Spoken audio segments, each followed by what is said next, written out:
In this video, we are going to see about Amazon SageMaker Studio. So I already logged in with my Amazon website. So this is my Amazon console homepage. And here, just search for Amazon SageMaker. So open the Amazon SageMaker. So this is what the tab you will get. And here in left side, you can clearly see there is a studio option. So just click on the studio and you'll get some new options. And come to this right side, it will ask you for get started.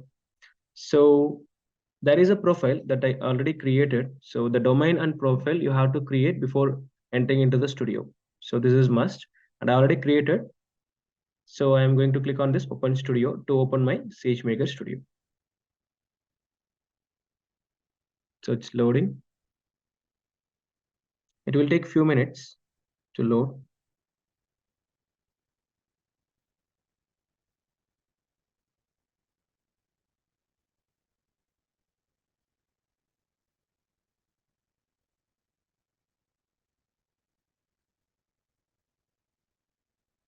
So it's a Jupyter Notebook environment. It's nothing but Jupyter Notebook. You can clearly see in your tab, it's showing Jupyter Lab, and then up you can see the run. So run, and then kernel. You can see the kernel is also here, and also the Git is available here. You can initialize the repository or clone the repository.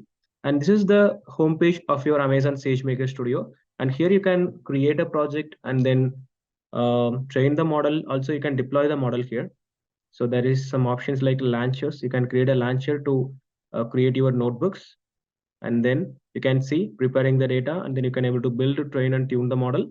Also, you can able to deploy the model here. So in left side, you can see data. So if you place the cursor there, it will give you some explanations like prepare, transform, and store data. And then AutoML is available. Automatically build, train, and tune models and experiments, create and manage, analyze the ML experiments, and then notebook jobs. And then you can create a pipelines here, automated pipelines, and then models and deployments, and then SageMaker Jumpstart. And then you can upload your data here, and then GitHub is available. This is your Git that is available here. So you can clone any of the repository, and you can do the deployments. So all kinds of deployment things that will be done, and it is available inside your SageMaker Studio here. So you can create your own model, and then you can build, train, and tune model, and you can deploy the model. Or else we have a default template inside this Amazon SageMaker Studio. You can use the default template and train the model. And after that, you can use your own codes to tune the model. So, and also one thing, for if you are using SageMaker Studio, you have to request for the required number of instances from the SageMaker side. That is based on your project. Okay, so you have to request from them to activate the instance, and after that only you can use the deployments here. Thank you, everyone.